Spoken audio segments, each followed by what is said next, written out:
Челом заракарка, ледюжни шотчины. Ну что, ребят, некоторые подписчики говорили, писали, что я не доеду никуда. Уже я на первой избе. Это только начало наших походов. Так что не надо писать, если ни хрена вы не знаете, не понимаете, не попробовав. А я вот попробовал, я почувствовал эту технику. Он может, он хороший. Покатаюсь там уже осенью, выводы сделаю. Ну вот, о, отлично. Я вижу ельцов. Прям я попал в самое то. Очень много, между прочим, очень много, куча ельцов. Здесь я буду рыбачить. Прям я чувствую, что рыбалка будет хорошей. Удочку взял, здесь прикормлю и прям здесь будем рыбачить. Дофига их, дофига. Их много. Отличненько.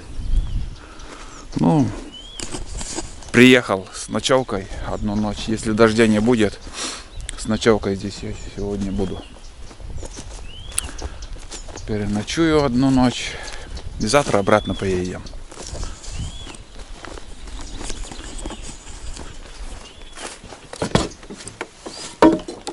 Ну вот изба. Опять мы здесь. Опять с ночевкой. Так, ну что, здесь в первую очередь вот мы останавливались, убирали вот эти опилки, мусор зимний.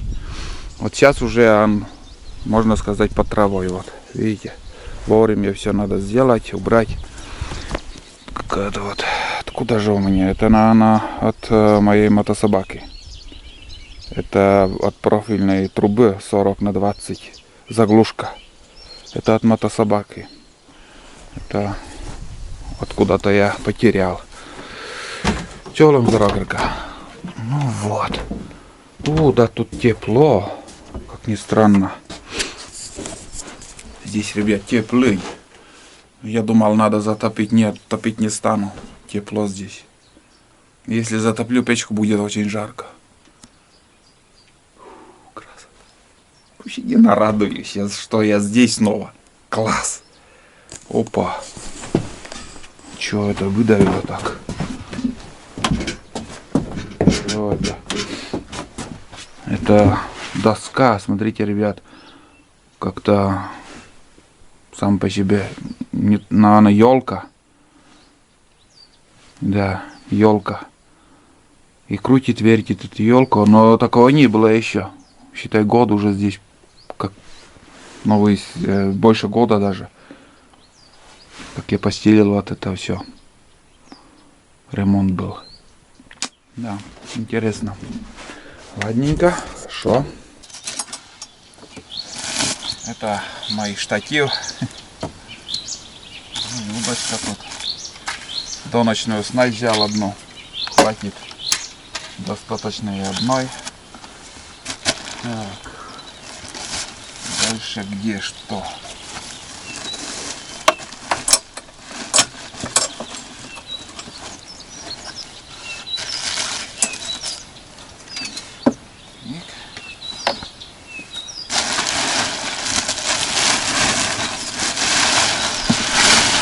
Ну вот.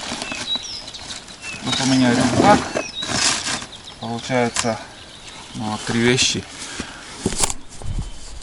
Вместительность достаточно.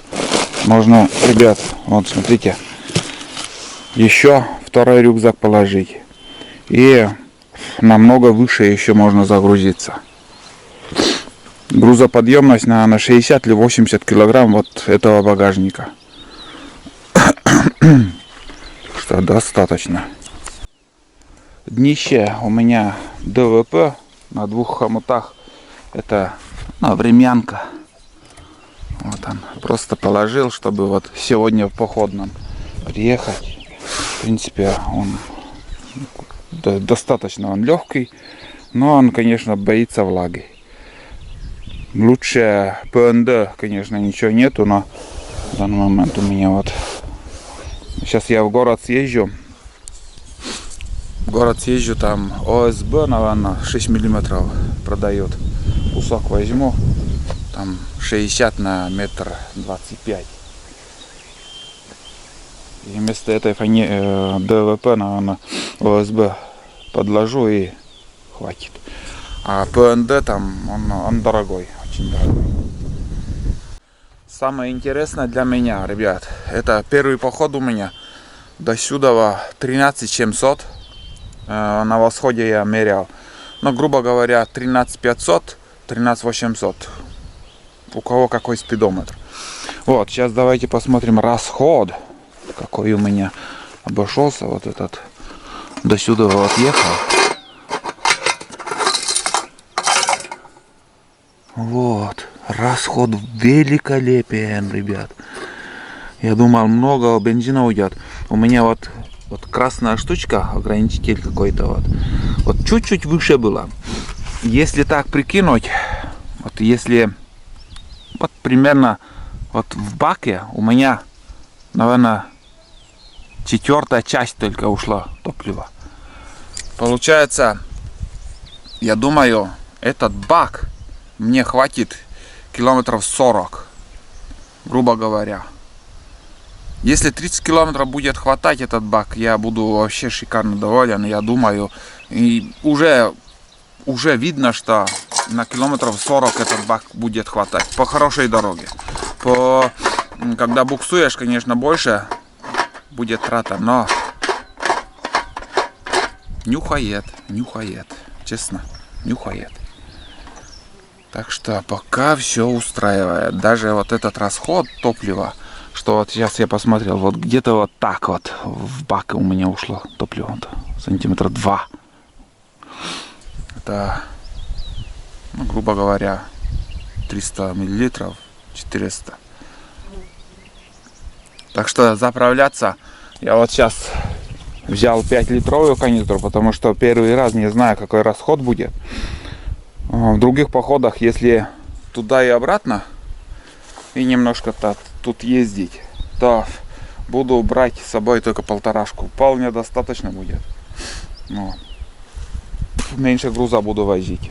Можно эту канистру здесь оставить, запас бензина, наверное, здесь оставлю. Вот. На этом баке туда и обратно я буду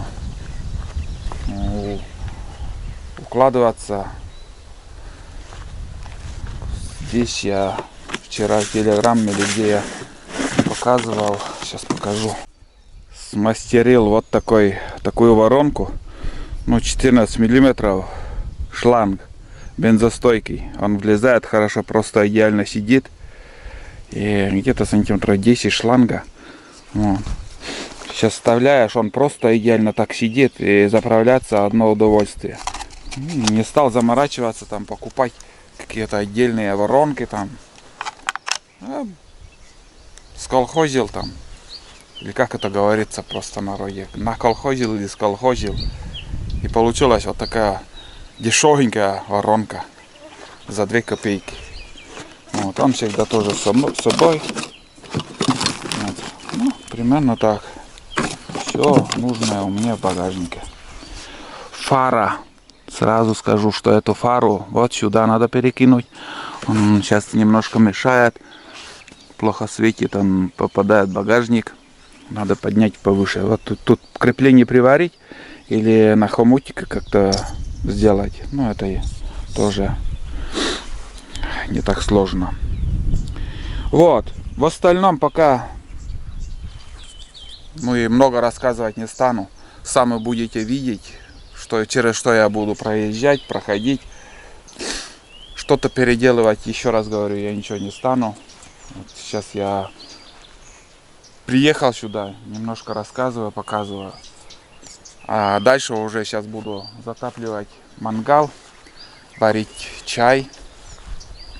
На завтрак у меня есть макароны с котлетами, все есть.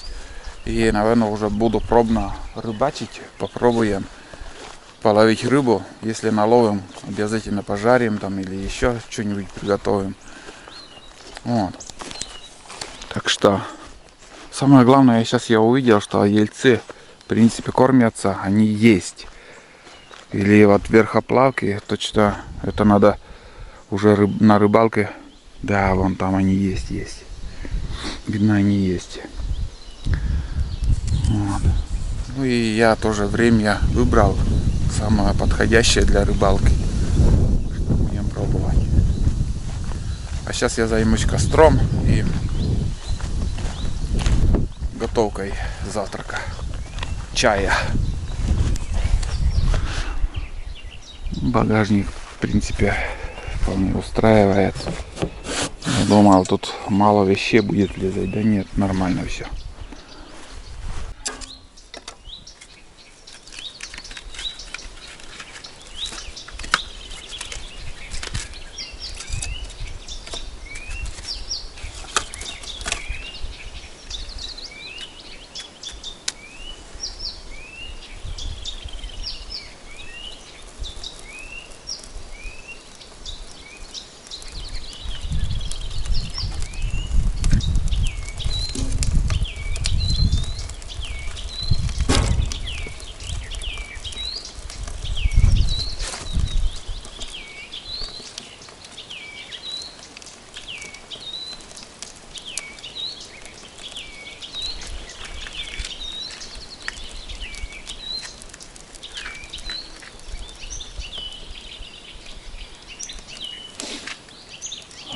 Этот запах дыма, конечно, много о чем говорит.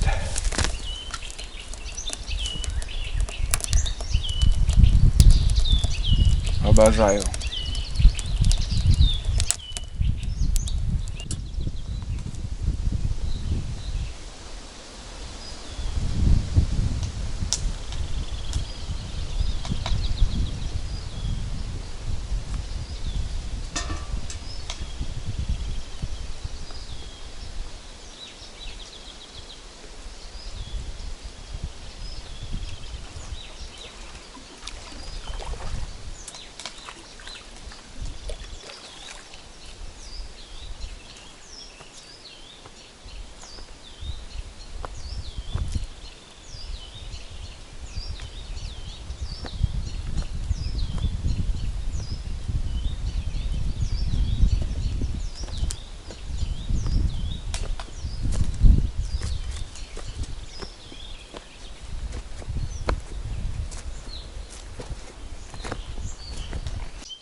Занимаюсь изготовлением кормушки.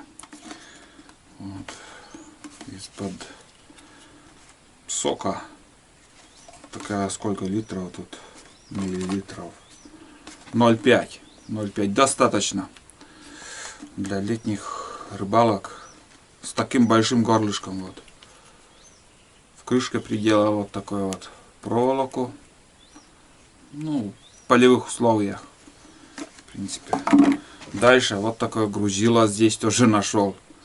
Дома я ничего не сделал, вот так одеваю. Ну, скользящий будет потом. Так, дальше завязываю намертво любым узлом, что в голову придет. Главное, чтобы не развязалось. И все. Вот вам посуда для прикормки. Там на костре у меня гвоздь греется. Надо нагреть, чтобы потом отверстие в бутылке сделать. Конечно, тоньше надо веревкой, но нету. Вот. Ну вот так делаешь. Все.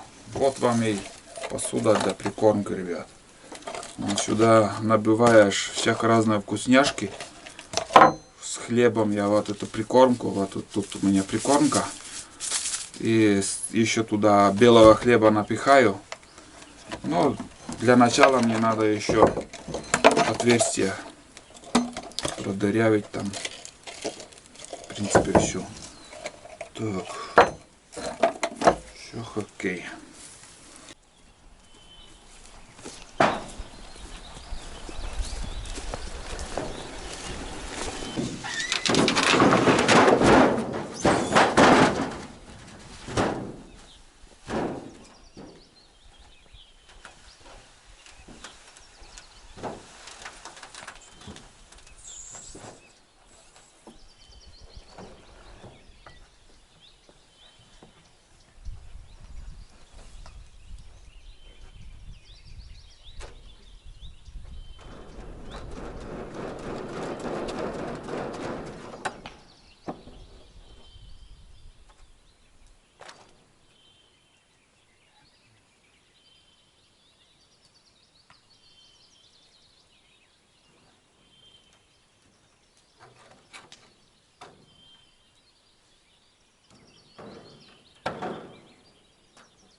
Ну вот, ребят, смотрите, вполне достаточно, столько отверстий.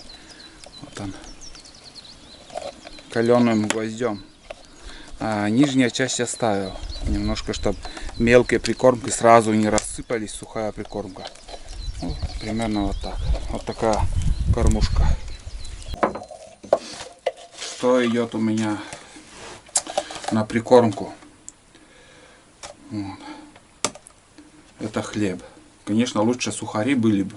Вот так, ломтики хлеба я туда ложу. Вот. Без проблем я показываю. Вот видите, дедовский метод. Самый рабочий. Самый рабочий дедовский метод. Если есть рыба, ребят, будет брать. Не надо тратить на одну рыбалку там, блядь, 2000 рублей только на чисто на прикормку. Сухари. Самая любимая подкормка это для рыбы. Вот. Ну и сюда еще добавить надо эти из магазина для вкуса так немножко, чтобы не рассыпалось. Это вот на донышке оно идет.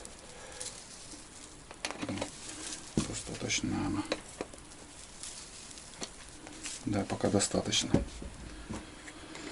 Вот и все. Вот смотрите, где-то на донышке, четвертая часть, получается магазинская прикормка. Ну и сюда еще полностью напихаю. Он набухнет еще, и эта посуда полностью будет прикормкой набита. Сейчас я быстренько это прикормку с лодки закину вот здесь. И уже после чаепития можно порыбачить, попробовать. Вот. Вот и все, ребят. Вот. Надеюсь, поняли, видели. Посуду для прикормки можно покупные, можно самому сделать, кто как хочет. Кто как хочет, так и рыбачит. А я вот показал, как я хожу на рыбалку. Прикормки разные, магазинские покупаю. Не зацикливаясь на одном каком-то. Что попадет, то и покупаю. Желательно мотыль, конечно. Стараюсь брать на мотылевой основе. Вот. Ладно, сейчас поставлю это на речку. Буду подманивать рыбы. Вот спаситель. Сейчас в данный момент. Вечером я буду пробовать. Я купил сейчас в Озоне. Как же это называется? Какой-то фумигатор или фиксное что? От пауэрбанка, который работает. Ну, это вечером включу. А сейчас вот этот дымок надо сделать. Жужжат, капец, их много. Ага, один под огонь попал. Жужжат, кусают. И за лето они так надоедают, честно.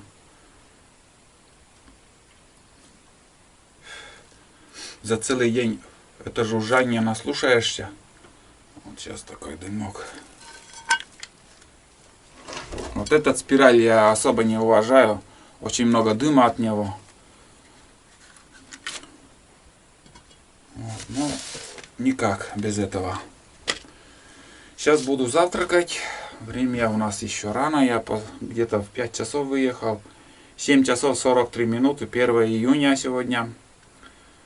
Без 28. Сейчас прикормку уже поставил. После завтрака, наверное, пойду попробую порыбачить. Именно попробую. А основная рыбалка будет, конечно, вечером. С лодки. Я лодку спустил. На другом берегу такая коряга в этом году хорошая. Прям как по заказу. Не надо грузила ничего. Вот. К этой коряге я припаркуюсь и уже с лодки буду рыбачить. Место хорошее, да, и время хорошее. Здесь у меня на завтрак котлеты зеленецкие и макароны. Макароны, знаете, не такие рожки, которые я обычно вам показываю, а это макароны толстые, длинные, как в советское время. Но они очень хрупкие, я не знаю почему, очень-очень, как, я не знаю, как стекло, ломаются. А раньше макароны толстые, длинные были, вот. В столовую пойдешь, помните, вообще пит там столовая, Советский Союз, макароны, котлеты чисто из мяса.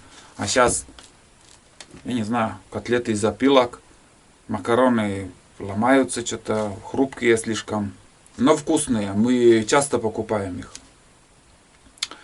Вот. Ну и чай заварил. Вот он чай.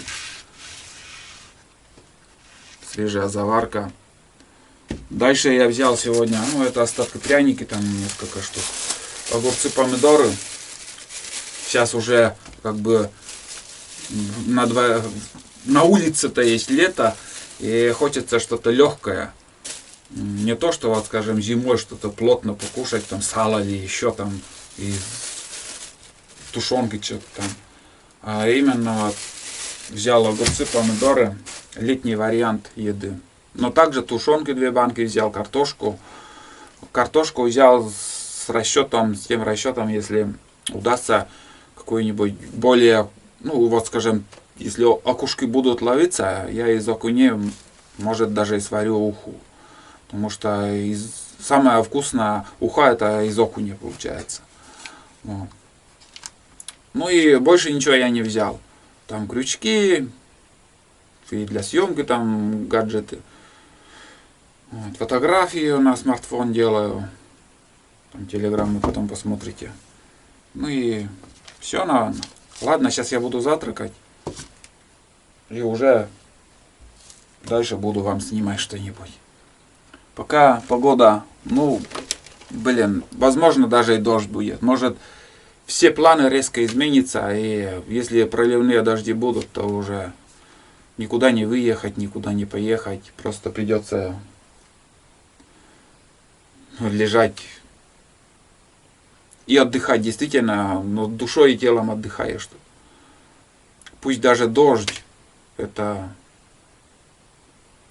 не помешает. У меня с прошлого похода еще 3 фильма осталось, это надо досмотреть. Там 3 боевика таких. Вот. Так что ради этого и приехал на одну ночь, чтобы просто порыбачить, не работать, скажем, вот чем-то заниматься там, заготовкой дров или ремонтом или еще что-то. Чисто на рыбалку я приехал. И на отдых. Хоть даже и рыбалка не получится, я просто буду отдыхать. Вот. Не буду говорить, что из-за усталости, там, чем, говорит, ты устаешь, там, идешь на отдых. Пускай даже и не от усталости, а именно отдыхаю душой и телом. А усталость в моей жизни хватает тоже. Достаточно устаю. Все, завтракаю. Много болтаю, как всегда. Ну, спасибо всем, кто смотрит мою болтовню. Ну, этот мой канал основан на этом. Снимать многосерийные фильмы. И немые фильмы я не снимаю. Многосерийные и с комментарием, как всегда. В горле пересохло сейчас. Выпью, попью вкусный чай. Настоящий. Обалдеть.